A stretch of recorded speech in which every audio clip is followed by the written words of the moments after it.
Hi guys, Cassandra here with feltygodmother.com, and today I'm going to be showing you from start to finish how to make a machine embroidery key fob just like this, including the snaps, the top, everything. So let's get started. Okay, here's a rundown of what we're going to need before we start. 2 sheets of tearaway stabilizer that is going to be hooped in the machine. We need the vinyl for the top color for the front of the key fob, and then if you wanted to do something different on the back like I am, this is just going to be coordinating for my thread colors. That's optional, but I have a different one for the back. You need some embroidery scissors for trimming. You need some regular scissors for cutting it out if you choose to do a different type of scissors. I do, because I like to keep these very sharp for my finest cuts. We need our thread, of course. We need cam snaps. Now I have purchased this as a set, and I have all of these options. Some of them didn't come in the set, like these little heart shapes. I'm most likely going to be using these since they are coral and they match my design perfectly. So get your cam snaps of choice, and that's KAM. And then this little guy, and an owl. So we are going to be poking the design with this to create the hole, and then we're going to be using this press to set the snaps. So let's get started. Now our first step on the machine is the placement stitch, and I have loaded in the machine the second thread color. It's just one last thread change for me. So I've loaded also my 2 sheets of tearaway stabilizer, and I am using the Brother and Novus, and I like it. So we're going to do the placement stitch right now, and we'll be right back. So the purpose of a placement stitch is just to outline where we are putting our vinyl on top, and I have more than enough vinyl on this piece. I'm not even going to bother cutting or trimming it because I'm just going to cut away. I use a lot of this later for scraps. So since this is our second color anyway, I am just going to start stitching that. And we'll be right back with the finished result. Okay, about 1 second after I turned off the camera, I realized, wait, I need my painter's tape, which is right here. So you just want to tape down so you don't screw up your design. So, okay, we've done the first step. And now this is just a 2-stitch design before the final outline. So I'm gonna change out the thread and do the next one.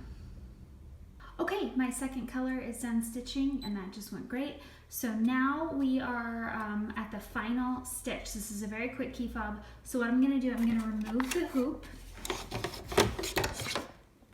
and I'm gonna flip this guy over, and we can see the design. I am going to put this on. I'm going to tape it down, and then I'm going to, so that it covers, and then I'm going to flip the hoop back over, and I'll be right back. Okay, so I've taped this down. This is the back of the hoop, and that covers great. And since I use the painter tape, I'm not going to experience any hardships on this one. And now my front of the design, I went ahead and trimmed it. I am just going to slide my hoop back in. And I've already threaded the final color. I'm just going to be using that green, and this is a quick stitch, so we're just going to do it together.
Okay, beautiful. That is done. And someone is operating like heavy machinery outside my house right now, so it's like really loud out there. I hope that doesn't pick up completely on the video.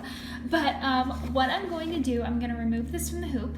I'm going to tear away the stabilizer, being careful that I don't like rip out any stitches. And I'm going to cut this out, and I'm going to be right back.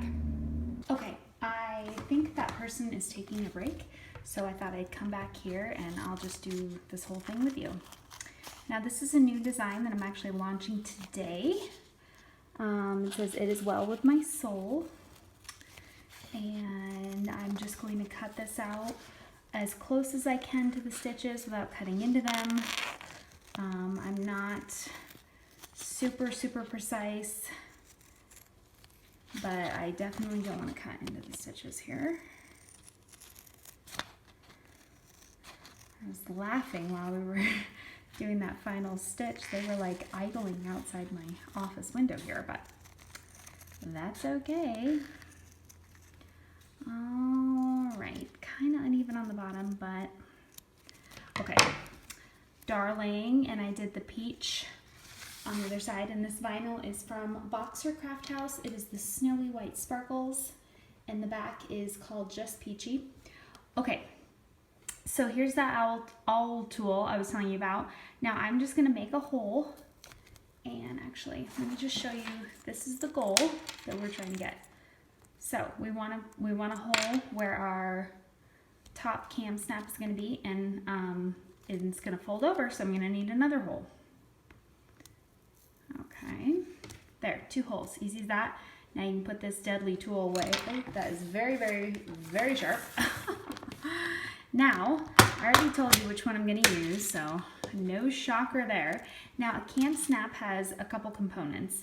There is those are the same ones. There is an innie and an outie, okay? Do you see the difference here? Now, we need 2 sides of the spiky pieces. So either way, both of them are going to need this. Now you want to make sure, if you're using a shape, that is centered. And I'm going to do this one upside down so it's right side up on the other one. Okay. Now I need 1 outie here. Now I'm going to take my tool and I'm just going to clamp it over this. And then I'm going to press it. I don't know if that's a good angle. Just show you that. So what that did, that like smashed down the spiky part. Oh, I got a tiny bit crooked. Careful. Oh no, I just made it worse. That's pretty good. And now I'm going to take my other side, my innie. Okay, and I'm going to do the same thing. And I always use this flat part for my outside of my snap. I don't know if it matters or not. Okay, wow. Now, pause while I go get the D-ring. I'll be right back. Okay, now I got these plastic jars at the dollar store, and I use them for my D-rings here. So I think I'm going to use rose gold because I'm using the peach. So let me just readjust my camera there. Perfect. So then all you do, throw one of these baddies on, and there you go. What a nice little gift to give somebody just to brighten their day, or make and sell, whatever it is you do. These are such a fun little project. And this design, like most of my others, this technically is like 4.1 inches when it's all stretched out, unfolded I mean, but I have it rotated on my design, so you can download this and stitch it in a 4x4 hoop. So, because that actually, the stitch space is a 3.93. So don't worry about that. And the notes will be in this design. I will link this design as well, and I have a matching felty to go with it if you're just more of a felty fan. So thank you so much for joining me today. Check out my other videos, and we'll see you later.